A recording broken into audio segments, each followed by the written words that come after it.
Olá pessoal, tudo bem com vocês? Nesta nossa aula, vamos tratar de um assunto bem bacana onde ele nos fala sobre os arranjos simples. E o arranjo é uma das classificações dentro da análise combinatória. E falando especificamente dos arranjos, o que acontece? A disposição dos seus elementos, ela influencia no contexto geral. Como assim?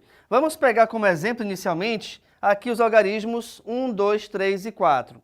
Do jeito que eles estão escritos aqui, repare que nós temos o número 1234. Porém, se eu pegar esses mesmos algarismos e escrevê-los de uma outra maneira, ou na verdade, em uma outra disposição, repare o seguinte, eu vou pegar o número 4, 2, 1 e 3. O que acontece aqui nesse caso agora? Eu peguei os mesmos algarismos que eu já tinha, 1, 2, 3 e 4, porém, a ordem que eu os escrevi foi diferente. Como eu troquei a ordem, automaticamente, o número que a gente vai conseguir ler agora, ele é diferente. Então, reparem que agora eu coloquei 4, 2, 1, 3, onde esses mesmos algarismos agora, eles formam o número 4213. O que isso quer dizer? Quer dizer que, quando você pega os mesmos elementos, mas você os coloca em posições diferentes, o contexto do geral ele irá ser alterado. Então, aqui nesse caso, eu peguei os algarismos 1, 2, 3 e 4. Nessa ordem aqui, ele forma o número 1234. Se eu trocar a ordem, já formará um outro número. Quando você tem, então, esse tipo de situação, é porque essa situação ela trata de arranjos. Por que aqui nós temos arranjos simples? Porque os elementos, eles geralmente não são repetidos, tá bom? O que vai acontecer então?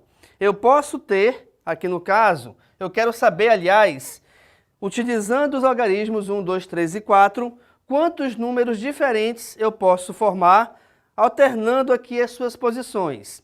E aí, já que eu vou alternar as posições dos algarismos, eu tenho duas possibilidades diferentes. Quais são elas? A primeira delas é que, dentro do número, não existe repetição. Como assim não existe repetição? Por exemplo, aqui eu tenho o número 1234, aqui embaixo 4213. Reparem que, em ambos os casos, não existe repetição de algarismo. Por que isso? Porque aqui eu estou usando 1, 2, 3 e 4, aqui eu estou usando 1, 2, 3 e o 4 também, tá? Quando você tem esse tipo de situação, o que a gente faz? Você vai pegar a quantidade total e multiplicar em ordem decrescente. Aqui nesse caso, já que eu tenho 4 algarismos, então eu vou ter 4 vezes 3 vezes 2 vezes 1. Mas vem cá, por que eu estou multiplicando 4 vezes? Justamente porque esse número ele possui 4 algarismos, tá bom? Agora, eu posso também ter números com repetição. Como seria, então, por exemplo, um número com repetição? Seria se eu pegasse, vou colocar bem aqui do lado, se eu pegasse 1124. Então, reparem que, pegando agora esse valor, 1124, o algarismo 1 ele se repete. Se ele se repete, entra nessa situação aqui, com repetição.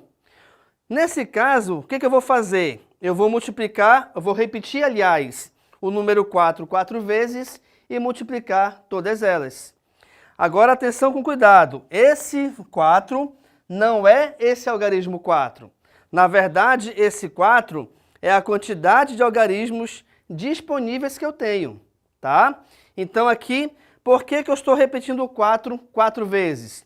Porque em cada posição de cada algarismo, eu posso repetir o algarismo. E repetindo ele, eu tenho 4 possibilidades diferentes. Então aqui eu vou ter 4 vezes 4 vezes 4 vezes 4, cujo resultado é igual a 256. Ok, mas existe uma fórmula específica para calcular o arranjo? Existe. A fórmula aqui é essa, ó. O arranjo de n números tomados P a P é igual a n fatorial dividido por n menos p fatorial, onde esse n é a quantidade de possibilidades que eu quero e o p são todas as possibilidades que nós temos disponíveis. Deixa eu te mostrar uma outra situação para exemplificar melhor essa fórmula. Vamos supor que eu vou ter uma competição de atletismo ou de natação. Independente do que seja, nós temos aqui 9 participantes. Então, eu tenho um atleta do Brasil, Argentina, Espanha, Itália, Holanda, Suíça, Suécia, França e Japão. E aí, logicamente, eu vou ter medalha para primeiro, segundo e terceiros colocados. O que vai acontecer? Eu quero saber, nessa situação, de quantas maneiras diferentes nós podemos ter esse pódio.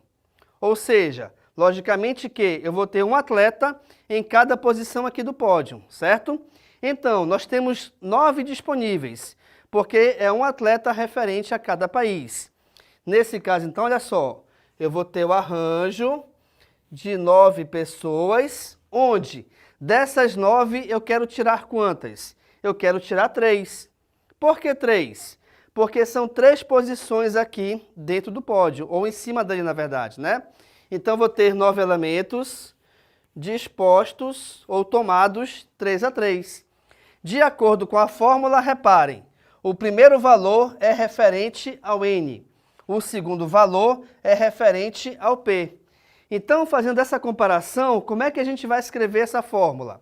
N fatorial, então teremos 9 fatorial. Embaixo eu vou ter N, ou 9, menos 3 fatorial. Em seguida, o que acontece? Eu vou resolver a subtração dentro aqui dos parênteses. Então, teremos o seguinte, reparem comigo. Eu vou ter 9 fatorial aqui em cima e aqui dentro dos parênteses, 9 menos 3 é 6. 6 fatorial. Nesse caso, agora, reparem que ambos os números estão envolvidos em fatorial. O que é o fatorial? É você resolver a multiplicação desse valor com todos os seus antecessores até chegar ao número 1. Mas existe essa necessidade de fazer com todos eles? Não, não existe. Por quê? Deixa eu te mostrar. Eu vou pegar e analisar e escrever, na verdade, o fatorial do maior deles até chegar ao menor. Como assim? Entre 9 e 6, logicamente, o maior é o 9. Então, eu vou ter 9 vezes 8 vezes 7 vezes 6 fatorial. Por que eu parei no 6? Porque é o 6 que está aqui embaixo. E daí, se ele está embaixo? E daí que eu terei numa fração 2 elementos iguais, sendo que está um em cima e outro embaixo. Se eu tenho uma divisão de 2 elementos iguais, essa divisão é igual a 1. Então, eu posso eliminar esses 2 elementos, onde nós teremos, finalmente, que o arranjo de 9 elementos tomados 3 a 3 é igual à multiplicação de 9 por 8 por 7, cujo resultado equivale a 504, tá? Então, quer dizer o seguinte, que nós temos 504 maneiras diferentes de termos o pódio aqui numa competição que envolve 9 países diferentes. Então, reparem que, em relação aos arranjos, a posição ela é muito importante porque vamos supor que nessa mesma competição eu tenha o Japão em primeiro lugar, eu tenha a Itália em segundo lugar e eu tenha aqui a Argentina em terceiro lugar. Esse aqui é um pódio? É um pódio. Mas se de repente eu trocar de posição o atleta da Itália com o atleta do Japão, o que acontece? Mudou o contexto geral? Totalmente. Por quê? Porque se eu trouxer a Itália aqui para primeiro lugar e o Japão para o segundo, isso quer dizer então que agora o campeão foi o atleta da Itália, tá? Então essa posição ela é muito importante dentro do pódio. Se ela é importante, é porque estamos trabalhando então com arranjos, ok, gente? Então nessa nossa aula nós trabalhamos justamente sobre o arranjo simples, onde nós vimos que os arranjos é, no caso, uma classificação dentro da análise combinatória. E para a gente conseguir resolver exercícios ou atividades que envolvam os arranjos, eu devo saber essa fórmula a qual envolve fatorial, sabendo que o N é o total de possibilidades e o P é o que queremos. Muito obrigado, então, pela atenção. Fique à vontade para tirar a foto do quadro e tchau.